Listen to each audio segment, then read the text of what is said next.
Hello guys, कैसे हैं आप लोग। उम्मीद करते हैं सब अच्छे होंगे और सबकी अच्छी स्टडी चल रही होगी। तो आज हम लोग डिस्कस करेंगे इंटीग्रेशन का जो नेक्स्ट पार्ट है उसके बारे में। जैसे पिछले क्लास में हमने इंटीग्रेशन के कुछ क्वेश्चंस देखे थे और इंटीग्रेशन क्या होता है वो हमने डिस्कस कर लिया है ना। आज हम लोग बात करेंगे integration by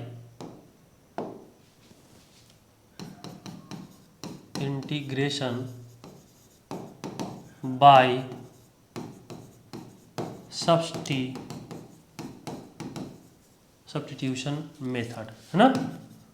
integration by substitution method. तो सब्स्टिट्यूशन मेथड क्या होता है इसको हम लोग क्वेश्चन से ही समझेंगे है ना। तो एक क्वेश्चन हमारे पास इवैल्यूएट है ना, evaluate x sine 2x square dx है ना। इसको हमको सॉल्व करना है। x into sine 2x square, angle में 2x स्क्वायर दिया हुआ इंटू dx, इसको हमको सॉल्व करना है। कैसे करते हैं उसको देखो, बहुत सिंपल है।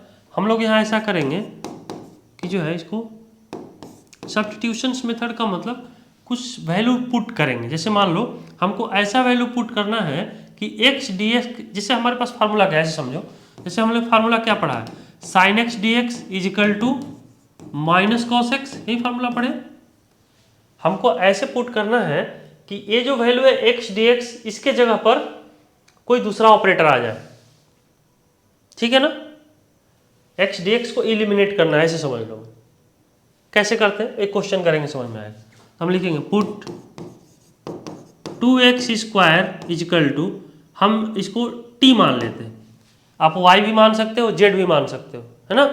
तो याद है हम इसको लिखेंगे 2 और इसको डिफ्रेंशिएट कर देंगे है ना। इसको पहले डिफ्रेंशिएट कर देते हैं, यहाँ लिखेंगे डिफ्रेंशिएट एबव इक्वेशन है ना। इसको डिफ्रेंशिएट कर लेते हैं। कैसे करेंगे देखो, जैसे हमने कर लिखा 2, पावर को कोफिशिएंट में लाओ। हमने डिफ्रेंशिएशन में क्या बताए थे कि आप 2 रखोगे, पावर को साइड में, तो 2 और पावर में से 1 माइनस कर लो, 2 माइनस 1 है ना। तो पावर का तो डिफ्रेंशिएशन हो गया। पावर के इन साइड x है तो x का डिफ्रेंशिएशन dx और t का dt। तो हमारे पास जो आ जाएगा है ना, इसको हटा लेते हैं, ठीक है ना। अब यहाँ देखो, तो हम लोग लिखेंगे 4x dx is equal to dt है ना। तो x dx का वैल्यू क्या आ जाएगा, dt अपॉन 4, ठीक है ना। dt अपॉन 4 ये आ गया x dx का वैल्यू। अब हम ऐसा करेंगे, इसका वैल्यू फर्स्ट इक्वेशन में रख लेंगे। इसको लिख लेते हैं, वी हैव हमारे पास क्या इक्वेशन दिया हुआ है, x sine 2x square dx, ये दिया है। इसको इक्वेशन फर्स्ट मान लो, ठीक है ना। तो फ्रॉम इक्वेशन फर्स्ट इक्वेशन से देखो। अब हमको क्या करना होगा, जहां 2x स्क्वायर लिखे हैं, जैसे इक्वेशन में जहां 2x स्क्वायर दिया हुआ है, इंटीग्रेशन में जहां 2x स्क्वायर दिया हुआ है, वहां क्या पुट करना होगा, t। तो हम t रखते हैं। तो इसको हम लोग इसको नोट कर लो, नेक्स्ट पेज में देखते हैं ना। देखो तो हम यहाँ लिखेंगे, ठीक है ना, x sine 2x square into dx। इसको ऐसे भी लिख सकते हैं है ना। कैसे देखो, साइन 2x स्क्वायर है ना और x dx, ऐसे भी लिख सकते हैं। अब यहाँ देखो, इसको लिखेंगे साइन 2x स्क्वायर की जगह t रख ली, इसकी जगह पर t रख ली, और x dx की जगह देखियो क्या आया, x dx की जगह हमने निकाला है dt अपॉन 4, तो यहाँ हम रखेंगे dt अपॉन 4, रख लिया, ठीक है ना। तो 4 कॉन्स्टेंट है, बाहर कर लो, 1 upon 4 sine t into dt, ये आ गया। तो हम लिखेंगे 1 अपॉन 4 और साइन का हो जाएगा माइनस कॉस t, हो जाएगा। तो हमारे पास जो आ जाएगा वो आएगा माइनस कॉस t अपॉन 4। इसको ऐसे भी लिख सकते हैं, माइनस कॉस और t की जगह 2x स्क्वायर माने तो 2x स्क्वायर अपॉन 4 है ना। ये आ गया, देख लो यहाँ 2x² की जगह पर t, है ना। तो हमारा रिजल्ट जहाँ t था वहाँ 2x² लास्ट में हम लोग रखते हैं, तो यहाँ t आया था तो हमने 2x² रख लिया। अब बहुत सारे स्टूडेंट को कन्फ्यूजन होता है कि इसको 2 से कैंसिल कर देते हैं, ऐसा नहीं करना, ये एंगल में दिया हुआ है, ठीक है ना, तो एंगल और इसे कैंसिल नहीं होगा, ऐसे ऐसे ही रहेगा, ठीक है ना। चलो एक और क्वेश्चन हम लोग करेंगे इस पर, तो और हमारा कंसेप्ट अच्छा हो जाएगा। इसको आप नोट कर लो, फिर हम लोग बात करते हैं ना। जैसे एक और हम क्वेश्चन लेते हैं, क्वेश्चन हमारे पास इवेलुएट, ठीक है ना, 3/2 माइनस एक्स का स्क्वायर इंटू dx, ऐसा कुछ क्वेश्चन है ना। अब देखो कैसे करते हैं, यहाँ लिखेंगे, ठीक है ना, 2 माइनस एक्स लिखेंगे, put 2 minus x is equal to, हम t मान लें, इसको डिफ्रेंशिएट कर दो, डिफ्रेंशिएट एवब इक्वेशन, है ना, एवब इक्वेशन बहुत सिंपल है। हम लोग क्या करेंगे, 2 का तो 0 हो जाएगा क्योंकि कांस्टेंट है, और माइनस एक्स का dx इजिकल टू dt, तो dx का जो वैल्यू आ गया वह dt के बराबर आ गया, माइनस ऑफ dt के बराबर। अब इसको हम लोग रखते हैं, ठीक है, वी हैव, हमारे पास इंटीग्रेशन दिया हुआ है, इसको रख लेंगे 3/2 माइनस एक्स का स्क्वायर इंटू dx, इसको फर्स्ट मान लें, तो फ्रॉम फर्स्ट, है ना, फर्स्ट में देखो तो वैल्यू रख लो, यहाँ लिखेंगे 3/2 माइनस एक्स का square into dx is equal to 3 upon, है ना, और 2 माइनस एक्स के जगह पर क्या माने थे, t, देखो 2 माइनस एक्स की जगह पर क्या माने हैं, t, तो 2 माइनस एक्स की जगह पर क्या रखना पड़ेगा, t रखना होगा, तो हम यहाँ रख लेंगे t, स्क्वायर है तो स्क्वायर कर लेंगे, है ना।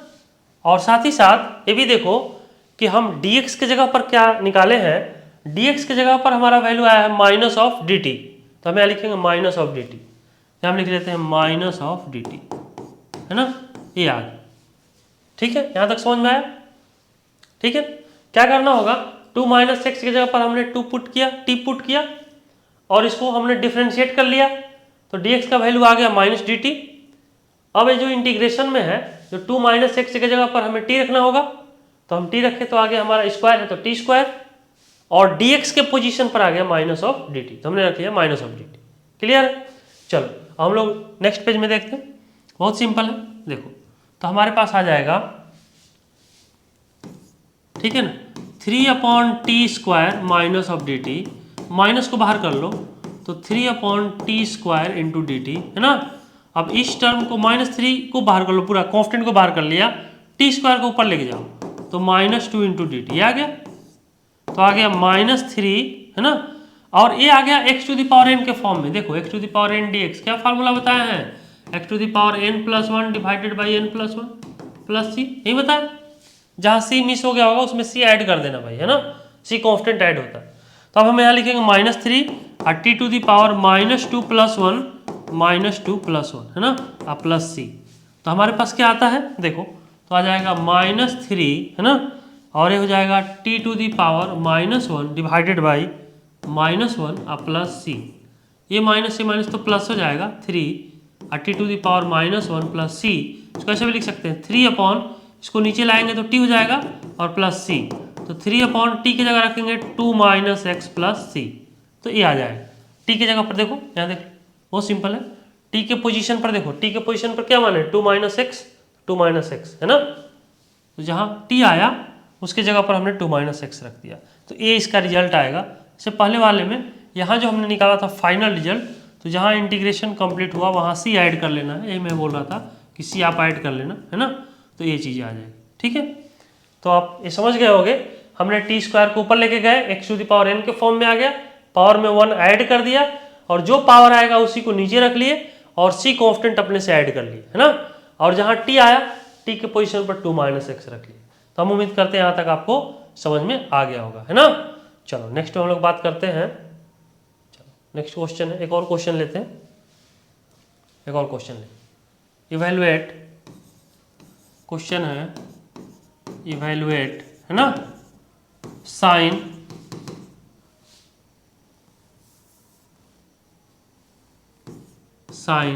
है ना 5z माइनस 8 आई इंटू डी जेड, ठीक है ना। इसको इवेलुएट करना बहुत सिंपल है, देखो कैसे करते हैं। यहाँ हम लोग क्या करना है कि यहाँ देखो हम यहाँ लिखते हैं वी हैव हमारा इसका वैल्यू इवेलुएट करना है 5z माइनस 8 डी जेड, है ना। इसको हम लोग फर्स्ट मान लें, हम यहाँ लिखेंगे पुट, इसकी जगह पर कुछ वैल्यू रखते हैं 5z minus 8 is equal to x मान लें। ये जेड का फंक्शन दिया है तो हम एक्स मान सकते हैं, आप चाहो तो वाई मान लो, आप चाहो तो टी मान लो, कोई दिक्कत वाली बात नहीं। इसको हम लोग डिफ्रेंशिएट करेंगे, डिफ्रेंशिएट एवब इक्वेशन, है ना, एवब इक्वेशन क्या आता है समझ, ठीक है ना। अब जो हमारे पास आया 5 तो कांस्टेंट बाहर हो जाएगा, 5 क्या है कांस्टेंट टर्म को बाहर कर लेंगे, और z का जो डिफ्रेंशिएशन होगा हो जाएगा dz, तो हम यहाँ लिखेंगे 5 इंटू डी जेड, है ना।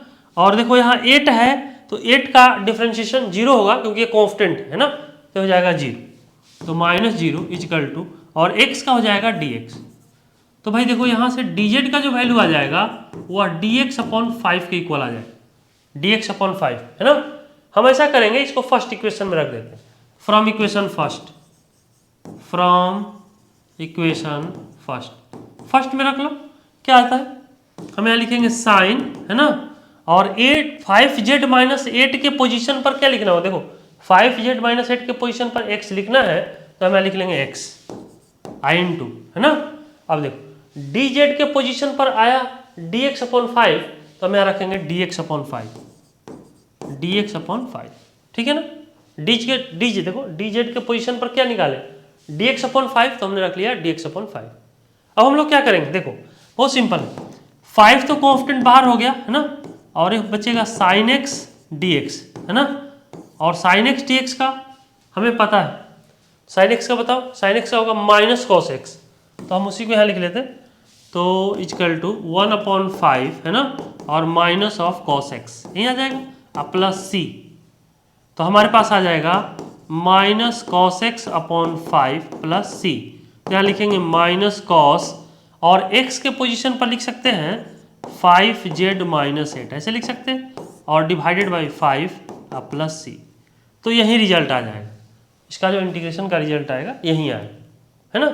तो यहाँ तक आपको समझ में आ गया होगा, है ना। तो पहले आप इसको नोट कर लो, फिर आगे की बात करते हैं, है ना।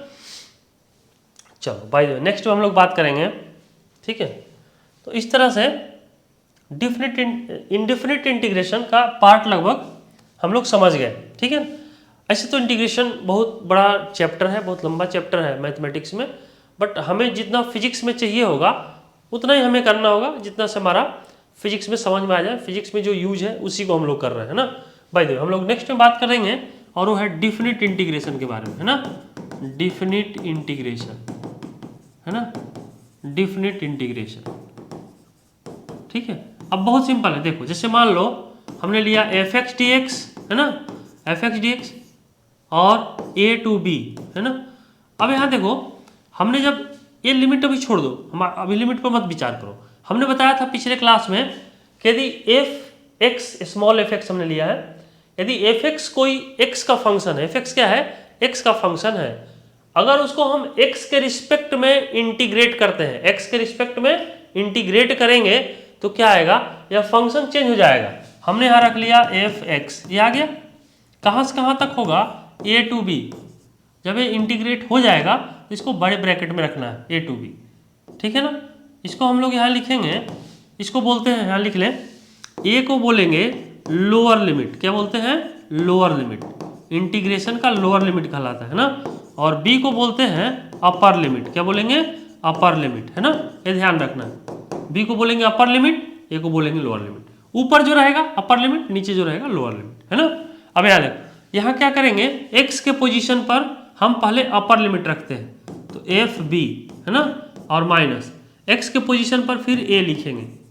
अब कभी कभी स्टूडेंट के दिमाग में आता है कि यहाँ क्या प्लस नहीं लिख सकते, तो प्लस आपको नहीं लिखना, हमेशा माइनस ही लिखना है। कैसे करना होगा, पहले x के पोजीशन पर अपर लिमिट रखना होगा और फिर माइनस करके x के पोजीशन पर लोअर लिमिट पुट करना होगा। तो हमने अपर लिमिट यहाँ b लिया है तो हमने fb लिखा और लोअर लिमिट a लिए हैं तो fa लिखे, है ना। तो इसी को बोलते हैं अपन डिफरेंट इंटीग्रेशन।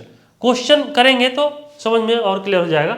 जैसे एक दो क्वेश्चन करते हैं, हमारे पास क्वेश्चन है, हमारे पास क्वेश्चन पहला इवेल्युएट है ना x dx 0 to 1, है ना, इस तरह का x dx 0 to 1 कैसे करते हैं इसको देखो, बहुत सिंपल है। देखो अब यहाँ हमने क्या कर लिया, 0 to 1 रखा x dx। आप लिमिट से नहीं घबराओ, लिमिट को भी छोड़ दो, अभी जितना जो हमने वर्क किया था इनडिफिनिट के लिए वैसे ही सबको सॉल्व करना है।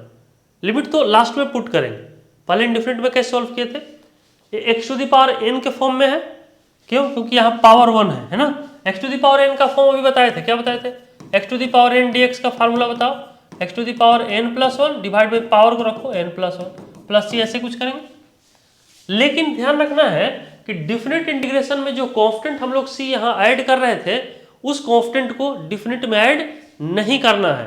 समझ में आई बात। देखो इंडिफिनिट में हम लोग क्या करते थे, इंटीग्रेट करने के बाद एक कांस्टेंट अपने से ऐड करते थे, डिफिनिट में ऐसा नहीं करना है, आपको कांस्टेंट ऐड नहीं करना है। यहाँ हम लोग क्या करेंगे, x का पावर 1 प्लस 1 और डिवाइड बाई पावर को नीचे रखो 1 प्लस 1, है ना, और लिमिट रख लेंगे 0 to 1। तो हमारे पास आ जाता है x स्क्वायर बाई 2, लिमिट कहाँ तक आएगा 0 to 1, है ना। एक बात ध्यान रखना हमेशा कि जब भी आप लिमिट पुट करोगे, देखो हमने इंटीग्रेट इसको कर लिया x स्क्वायर अपॉन 2 आया। जब भी आप इंटीग्रेट करते हो और आफ्टर इंटीग्रेशन आपको उसमें कांस्टेंट टर्म आ जाता है या निगेटिव टर्म आ जाता है, तो आप लिमिट पुट करने से पहले कांस्टेंट टर्म को इंटीग्रेशन से बाहर कर लो, इंटीग्रेशन नहीं कांस्टेंट टर्म को, क्योंकि इंटीग्रेशन तो हमने कर लिया है, ठीक है ना। तो इसको 2 जो यहाँ कांस्टेंट टर्म 2 आया है तो 2 को अपन लिमिट रखने से पहले, लिमिट पुट करने से पहले बाहर कर लेंगे। इससे क्या होगा, एरर के चांसेस नहीं रहेंगे। जैसे हम लोग दिखाते हैं आगे पेज में हम लोग देखते हैं, तो यहाँ तक आप नोट कर लो, फिर आगे की बात करते हैं कि लिमिट कैसे उसको पुट करेंगे, है ना। तो देखो कैसे करते हैं, बहुत सिंपल है। हमारे पास जो आया था अभी आया है x स्क्वायर अपॉन 2, है ना, लिमिट है 0 to 1, यही है ना। हम लोग ऐसा करते हैं 1/2 कांस्टेंट को बाहर कर लिए, यही दिख रहा है ना, कांस्टेंट 2 बाहर कर लिए, क्या बचा x स्क्वायर 0 to 1। अब लिमिट पुट करोगे चांसेस नहीं होगा एरर होने का। क्वेश्चन ये है कि क्या 2 के साथ लिमिट पुट नहीं कर सकते हैं, हाँ कर सकते हैं, कोई इशू नहीं, आप कर लो। लेकिन अगर आप बाहर कर लेते हो कांस्टेंट टर्म को तो एरर नहीं आएगा लिमिट पुट करने में। हमने x की जगह 1 रखना है, अपर लिमिट 1 है ना, तो 1 रखो और स्क्वायर है तो स्क्वायर करो, माइनस करना है, x के पोजीशन पर 0 रखना है, स्क्वायर है तो स्क्वायर करो। तो हमारे पास आ गया 1/2 और 1 का स्क्वायर 1, 0 का स्क्वायर 0, तो 1 माइनस 0 1 हो जाएगा, यानी इसका वैल्यू जो आएगा 1/2 आ जाएगा, ठीक है ना, इसका वैल्यू आ जाएगा 1/2। उम्मीद करते हैं यहाँ तक आप समझ पाए होंगे। अगला क्वेश्चन करेंगे, ठीक है ना। क्वेश्चन हमारे पास इवेल्युएट है ना, इवेल्युएट 5x क्यूब 0 to हमने 2 कर लेना है ना, 0 to 2 dx, इसको देख लेते हैं, है ना। इसका क्या है, बहुत ही सिंपल है, देखो कैसे करेंगे, ठीक है। यह हम लोग क्या करते हैं 5x क्यूब dx, है ना, और 0 to 2 ये लिमिट है हमारा। हम लोग क्या करेंगे, यहाँ देखो इंटीग्रेशन में हमने बताया था कि यदि कांस्टेंट टर्म दिया रहे तो हम लोग जब इंटीग्रेट करेंगे उससे पहले कांस्टेंट टर्म को बाहर कर लेंगे इंटीग्रेशन से। तो हम कांस्टेंट टर्म को बाहर कर लिए, ये हो गया x क्यूब dx और ये हो गया 0 to 2, है ना। अब हम लोग क्या करते हैं कि इसको जैसे हम लोग इनडिफिनिट में करते थे x to the power n के फॉर्म में, उसी तरह यहाँ x to the power n के फॉर्म में इसको हम लोग इंटीग्रेट करेंगे। तो हमारे पास आ जाएगा 5, है ना, x to the power 3 + 1 divide by 3 + 1, कहाँ से कहाँ तक 0 to 2, है ना। तो आ जाएगा 5, है ना, x टू द पावर 4/4 और कहाँ से कहाँ तक 0 to 2। 4 कांस्टेंट है, बाहर कर लो। हमने क्या बताया कि जब भी आपको लिमिट पुट करना है उससे पहले कांस्टेंट टर्म को बाहर कर लोगे तो एरर होने के चांसेस नहीं के बराबर हो जाएंगे। तो हमारे पास हो जाएगा 5/4, है ना, x टू द पावर 4 और 0 to 2। अब हम लोग क्या करेंगे 5/4 अपर लिमिट माइनस लोअर लिमिट, तो अपर लिमिट 2 है तो x के पोजीशन पर पावर वैसे ही छोड़ दो, पावर में कोई चेंज नहीं आएगा, केवल x के पोजीशन पर अपर लिमिट रखना होगा। तो हम x के पोजीशन पर 2 रख दिए, पावर 4 है तो 4 ही रखेंगे, और माइनस x के पोजीशन पर 0 रख दिए, पावर 4 है तो 4 ही रखेंगे। तो हमारे पास आ जाएगा 5/4 2 × 2 to 2 × 2 अब माइनस 0 है ना, तो 2 × 2 4 × 2 8 × 2 16 हो जाएगा। तो यहाँ हम लिख लेते हैं, यहाँ तक आप नोट कर लो, फिर हम उसको सॉल्व करते हैं, ठीक है ना। चलो तो हम लोग यहाँ लिखें तो हमारे पास आ जाएगा 5/4 इंटू 16 माइनस 0 है ना, तो आ जाएगा 5/4 है ना, और 16, तो ये तो कैंसिल ही हो जाएगा 4 टाइम्स, तो हो जाएगा हमारे पास 20। तो इसका आंसर जो आएगा वो 20 के इक्वल आएगा। चलो एक और क्वेश्चन करते हैं अपन, है ना, जिससे हमारे पास है इवेलुएट है ना, x² प्लस 2x प्लस 3, ठीक है, 0 to 1 dx है ना, इस टाइप का क्वेश्चन दिया है ना। अब इसको हमको इसका वैल्यू कैलकुलेट करना है। तो बहुत ही सिंपल है, जैसे हम लोग पहले करते थे इनडिफिनिट में कि सभी टर्म को सेपरेट करते थे, यहाँ भी ऐसा ही करेंगे, है ना। देखो कैसे करते हैं, बहुत सिंपल है, समझ में आ जाएगा, बहुत ही आसान है। हम यहाँ देखो ऐसा करते हैं, x² प्लस 2x प्लस 3 है ना, i × dx यही दिया हुआ है, बोलो 0 to 1। अब हमें क्या करना होगा कि हमको इसको सेपरेट करना पड़ेगा, ठीक है ना। तो पहले सेपरेट कर लो, तो हमारे पास आ जाएगा x² dx, कहाँ से कहाँ तक 0 to 1 plus 2x dx, separate कर रहे हैं कहाँ से कहाँ तक 0 to 1 प्लस 3 dx, कहाँ से कहाँ तक 0 to 1, ये आ जाएगा, बोलो। तो अब हम लोग क्या करेंगे, x⁴n के फॉर्म में हम लोग करेंगे, है ना।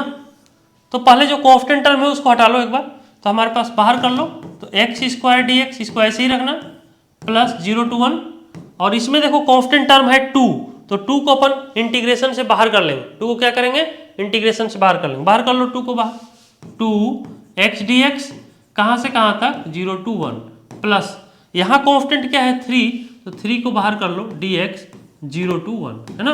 अब हम लोग इसको x⁴n के फॉर्म में रखेंगे।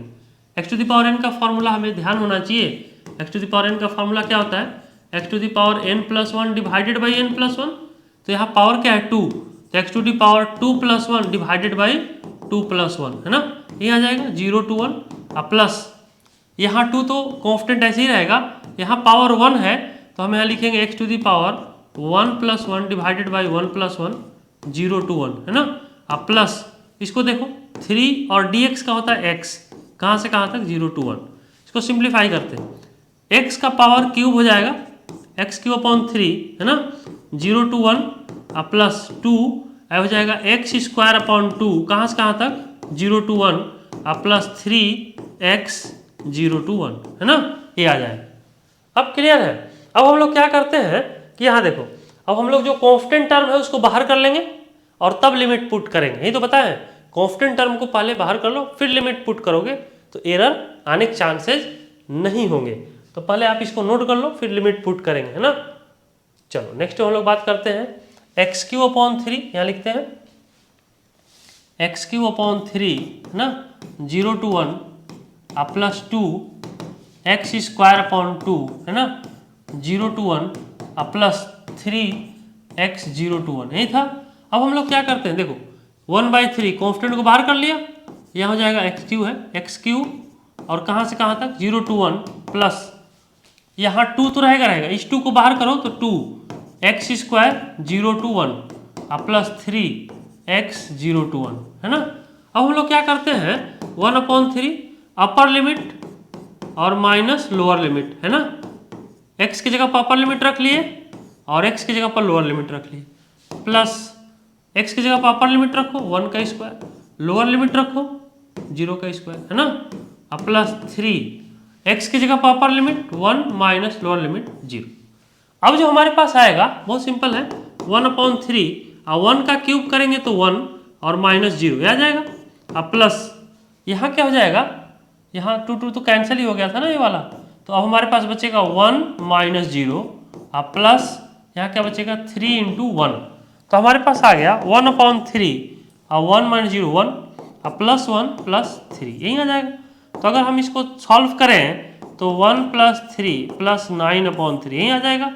बोलो तो 13/3 यही आंसर आया, है ना। लिमिट हमने पुट किया तो आंसर आया 13/3।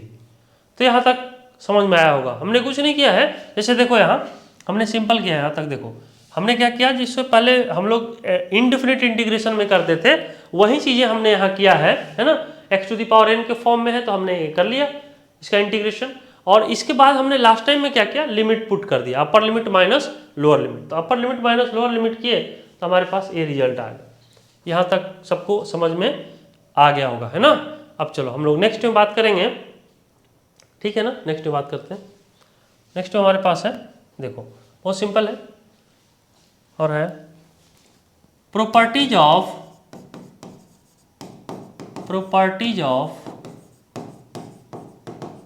डिफिनिट इंटीग्रेशन, है ना। डिफिनिट इंटीग्रेशन, ये हमको प्रॉपर्टीज कुछ ध्यान रखना होगा, आगे यूज हो सकता है ना। जैसे हमारा फर्स्ट है a to b fx dx, है ना। fx dx, इसका लोअर लिमिट a है और अपर लिमिट b। हम चाहें तो लिमिट को इंटरचेंज कर सकते हैं, देखो तो हो जाएगा, और माइनस से मल्टीप्लाई करना होगा तब fx dx, है ना। और लिमिट इंटरचेंज कर दी, इसको b कर सकते हैं, इसको a कर सकते हैं। लेकिन जब लिमिट इंटरचेंज करेंगे तो यहाँ माइनस से मल्टीप्लाई करना होगा, इसको ध्यान रखना।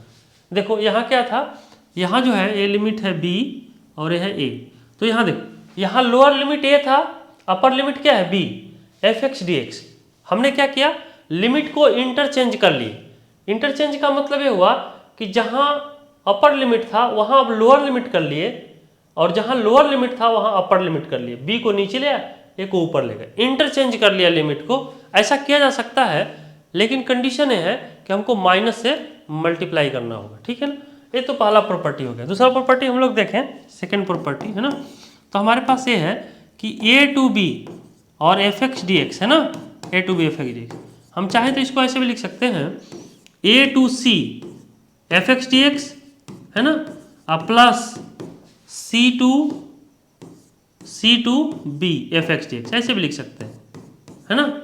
मतलब हमको जो है a से b तक इंटीग्रेट करना है, तो हम चाहें तो a और b के बीच कोई वैल्यू ले लें, है ना। a और b के बीच कोई भी वैल्यू ले लें, ठीक है ना। a और b के बीच कोई भी वैल्यू हम लोग ले लें, जैसे a और b के बीच हमने c ले लिया, तो पहले a to c तक, जैसे देखो यहाँ दिखा रहे हैं a to b हमें जाना है। हम ऐसा करते हैं, पहले a to c जाते हैं और c से फिर b जाते हैं। मतलब दोनों के बीच c कोई वैल्यू ले लें तो हम लोग इंटीग्रेट कर सकते हैं a to c और फिर जो है c to b, और फिर दोनों को ऐड करेंगे तो a to b के इक्वल आ जाए। बात समझ में आया। मतलब हम चाहें तो इसी को इस तरह भी लिखा जा सकता है, लेकिन कंडीशन है c का वैल्यू a और b के बीच ही होना चाहिए, ठीक है ना। चलो नेक्स्ट हमारा है, अगला प्रॉपर्टी है, ध्यान रखना है, और वो है जैसे मान लो हमारे पास दिया है -a2 + a, ऐसे दिया -a2 +, ठीक है ना, fx dx। इसको हम लोग क्या लिख सकते हैं, 0 to a लिख सकते हैं, है ना, 0 to a fx dx, है ना। कंडीशन क्या है कि fx जो होगा वह fx माइनस x जो होना चाहिए वह fx के इक्वल होना चाहिए। इफ f माइनस x जो है fx के इक्वल हो तो ऐसे इसको लिखा जा सकता है ना। तो यहाँ तक चीज़ें आपको समझ में आ गई है, तो पहले आप इसको नोट कर लो, फिर हम लोग आगे इस पर एक दो और डिफरेंट इंटीग्रेशन का क्वेश्चन हम लोग लेंगे, तो और कंसेप्ट हम लोगों का सही हो जाएगा, है ना। बहुत ही सिंपल है ना। चलो नेक्स्ट में एक आध क्वेश्चन और हम लोग देखते हैं। यहाँ एक चीज़ मिसिंग हो रहा है, इसको 2 लिखना है ना, 2, ठीक, इसको ध्यान रखना। तो ये जो है डिफरेंट इंटीग्रेशन के कुछ प्रॉपर्टीज हैं जो हमको आगे यूज हो सकता है, जो हम लोग कुछ क्वेश्चंस करेंगे या डेरिवेशन करेंगे। तो ये 3 प्रॉपर्टी हमको मोस्टली याद रखना है ना। तो एक क्वेश्चन करते हैं हम लोग, बहुत सिंपल है, जैसे हमारे पास है, इसको नेक्स्ट में करते हैं ना। क्वेश्चन है इवैल्यूएट, है ना, -4 to 1 π/2 इंटू डी थीटा। बहुत सिंपल है, ठीक है ना। इसको हमको करना है -4 to क्या करना होगा, देखो बहुत ही सिंपल है। कैसे करेंगे, -4 टू -1 π/2 इंटू डी थीटा। इसको हम लोग ऐसा करते हैं कि ये π/2 तो कांस्टेंट है, बाहर कर लेंगे तो π/2 को बाहर कर लिया, है ना। डी थीटा कहाँ से कहाँ तक, -4 टू -1। तो हम लोग ऐसा करेंगे, ये हमने लिख लिया π/2, है ना, और डी थीटा को लिख सकते हैं थीटा, क्या लिख सकते हैं थीटा, कहाँ से कहाँ तक बोलो, -4 टू -1, ये आ जाए। अब हम लोग क्या करेंगे, अपर limit minus lower limit, upper limit क्या है -1, लोअर लिमिट क्या है -4, बोलो तो आ जाएगा π/2, है ना, और हो जाएगा -1 + 4, है ना, तो 4 - 1 यानी 3 π/2, यही आ जाएगा 3 π/2, ये आ गया। ठीक है, बहुत सिंपल है, 3 π/2, ये समझ में आ गया होगा। पहले इसको नोट कर लो, फिर हम लोग नेक्स्ट क्वेश्चन करते हैं ना। ठीक है, चलो नेक्स्ट क्वेश्चन करो। क्वेश्चन देते हैं, हमारे पास है इवेलुएट है ना, RDR, है ना, √2 से 5√2, इसको करना। ठीक है, बहुत सिंपल है, करो इसको, कैसे होगा। ठीक है,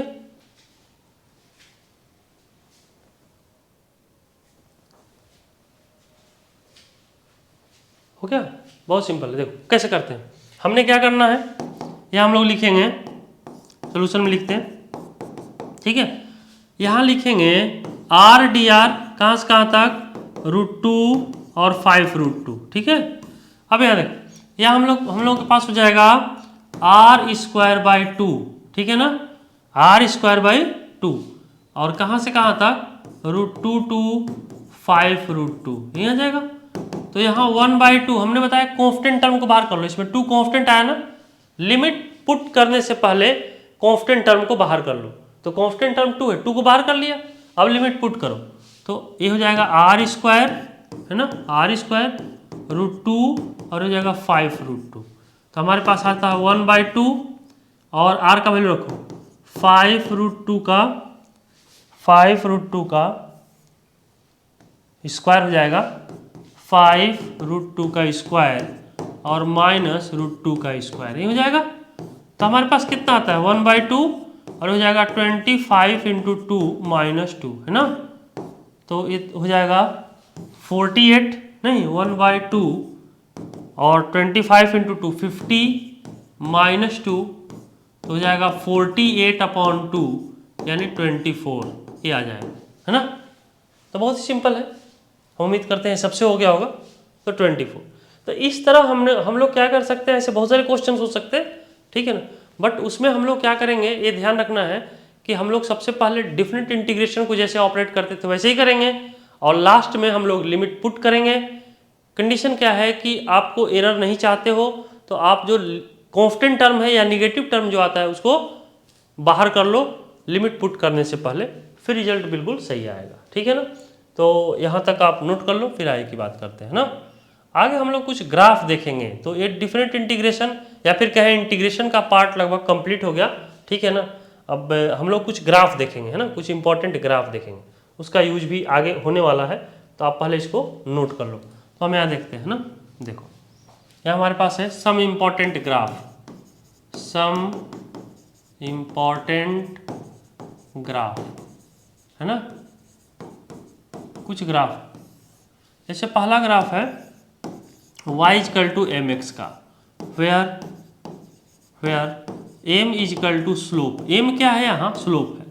जैसे देखो इसको हम लोग ऐसे समझते हैं, जैसे इससे पहले हम लोग यदि लिखें y = 2x, इस टाइप का, है ना, y = 2x का यदि ग्राफ हमको ड्रॉ करना हो तो ध्यान होगा, आप 10th में पढ़े होंगे कि यदि हम यहाँ कोई चार्ट बनाते थे x और y का, यदि x का वैल्यू हम लोग 0 रखते थे, यहाँ पे 0 रखेंगे, यहाँ रखो आप एट x = 0, ऐसे रखा, तो y का जो वैल्यू आएगा वह 2x मतलब 2 × 0 मतलब 0, तो y भी 0 आता था, ऐसे रखते थे, बोलो।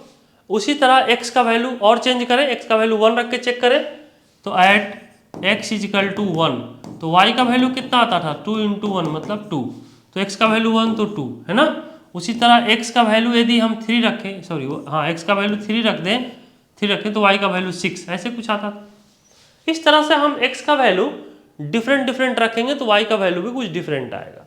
अब हम लोग ग्राफ वाले ड्रॉ करते थे कैसे, इधर रखते थे x एक्सिस और इधर रखते थे y एक्सिस, 0 0 तो ओरिजिन पे हो गया, ठीक है। अब यहाँ देखो x का वैल्यू 1 तो 1 कहीं यहाँ है मान लो, तो y का वैल्यू 2 2 कहीं यहाँ मान लो, तो इस तरह का पॉइंट आता था, है ना। अगला पॉइंट जो है x का वैल्यू 3 तो x का वैल्यू कहीं 3 रख लिए तो y कहीं 6 यहाँ कहीं आता था, है ना। तो अब क्या करते थे, इसको ऐसे मिला देते थे, है ना। तो इस तरह हमको ग्राफ ड्रॉ करते थे पहले। अभी क्या करना है, ऐसे ड्रॉ इतना करने की जरूरत नहीं है। अभी क्या है कि हमको इक्वेशन याद रखना है और उस इक्वेशन का ग्राफ कैसा होता है, ग्राफ का चेहरा कैसा होता है वो हमें ध्यान रखना होगा, ठीक है ना। इससे हमारा काम चल जाएगा, ठीक है। तो देखो इसको कैसे करते हैं, बहुत सिंपल है। तो देखो जो स्टूडेंट अभी फर्स्ट टाइम वीडियो देख रहे हैं उनको मैं ही कहूँगा कि आप जो है शुरू से देखो, जितना वीडियो मैंने मैथमेटिक्स का बताया, डिफरेंशिएशन, इंटीग्रेशन, ठीक है ना, उसको आप शुरू से देखो। शुरू से देखोगे तो सारी चीज़ें समझ में आ जाएंगी, कहीं कोई दिक्कत नहीं आएगी। अगर आपको वीडियो अच्छा लगता है, इससे कुछ सीख पाते हो, तो अपने फ्रेंड सर्कल को आप शेयर करो और फिर सब्सक्राइब करो ताकि आपको नेक्स्ट वीडियो का नोटिफिकेशन मिल जाए, आप अच्छे से देख सको, है ना। बाय द वे हम यहाँ बात करते हैं y इक्वल टू mx का। तो इसका ग्राफ हम लोग क्या करते हैं, देखो यहाँ x एक्सिस है ना, यहाँ क्या है x एक्सिस है, ठीक है, यहाँ है x एक्सिस और यहाँ क्या है y एक्सिस, है ना। तो x और y में a ओरिजिन, तो y इक्वल टू mx का ग्राफ जो होगा वह कुछ इस तरह से होगा, है ना। एक बार फिर से बनाते हैं इसको, ठीक है ना, यहाँ बना लेते फिर से कर लेते हैं। तो यहाँ देखो यहाँ क्या है x एक्सिस और ये है y एक्सिस, ठीक है ना, ये है y एक्सिस। तो इसका ग्राफ जो है होगा वह कुछ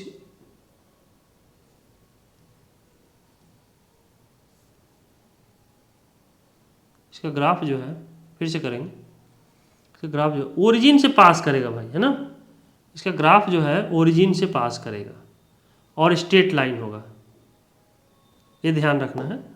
ओरिजिन से पास करेगा और क्या होगा, स्ट्रेट लाइन होगा यहाँ ऐसे, है ना। तो ये हो गया graph y equal to mx, है ना। तो याद रखना है कि इस y इक्वल टू mx का ग्राफ जो होगा वह क्या होगा, ओरिजिन से पास करेगा और स्ट्रेट लाइन होगा। क्लियर है। चलो अगर हम बात करें नेक्स्ट में, जैसे इस पर एक एग्जांपल ले लेते हैं, क्लियर हो जाएगा। जैसे कोई कहे कि y इक्वल टू 4x का ग्राफ आप ड्रॉ करो, तो बहुत ही सिंपल है, x एक्सिस है और ये क्या है y एक्सिस है। तो ये जो है यहाँ से आप ऐसे ड्रॉ कर लोगे y इक्वल टू 4x, है ना।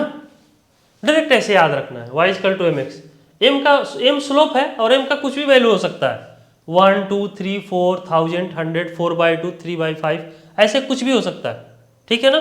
बट ये ध्यान रखना है कि अगर इस तरह का m का कोई वैल्यू आ जाए और इस इक्वेशन के फॉर्म में आए तो स्ट्रेट लाइन होगा, ओरिजिन से पास करेगा, ठीक है ना। जैसे देखो, तो इसको आप नोट कर लो, फिर हम लोग नेक्स्ट पेज में देखते हैं। तो नेक्स्ट में हमारा क्या है उसको समझो। नेक्स्ट में हमारा y इक्वल टू सेकेंड में y equal to mx plus C, इस तरह का ग्राफ है mx प्लस सी। इस तरह ग्राफ के लिए क्या करेंगे, यहाँ क्या है x एक्सिस है और यहाँ जो है y एक्सिस है ना। तो y equal to mx plus C का देखो, अभी इससे पहले क्या था समझो, y इक्वल टू mx का जो ग्राफ था वह कहीं straight line passing through origin था। अब प्लस सी कर रहे हैं तो ये ग्राफ सी डिस्टेंस अप जाएगा, जैसे अभी देखो, अभी दिखा, ठीक है ना। हम चाहे तो लिख सकते हैं where y is equal x c is equal to where c is equal to, यहाँ लिखेंगे where c is equal to y intercept, इसको y इंटरसेप्ट बोलते हैं, इंटरसेप्ट है ना, y इंटरसेप्ट। अब यहाँ देख, तो c डिस्टेंस कहीं ऊपर चला जाएगा, ऐसे जाएगा, है ना। तो ये बनेगा y equal to mx plus C का ग्राफ c डिस्टेंस अप जाएगा, ठीक है ना, ये हो जाएगा। उसी तरह अगर हम लिखें अगला इक्वेशन, ठीक है ना, और थर्ड में होगा y equal to mx minus C. इसका देखो क्या है, x एक्सिस है और ये y एक्सिस है। इसका ग्राफ जो होगा c डिस्टेंस डाउन आ जाएगा, ऐसे आ जाएगा a माइनस सी, ठीक है ना। तो इसका ग्राफ बनेगा y इक्वल टू m, इसका इक्वेशन बनेगा y equal to mx minus C, है ना। तो ध्यान रखना है प्लस सी रहेगा तो ओरिजिन से अप जाएगा c डिस्टेंस, और जब माइनस सी रहेगा, है ना, तो ओरिजिन से सी डिस्टेंस नीचे जाएगा। ठीक है, यहाँ तक समझ में आया सबको?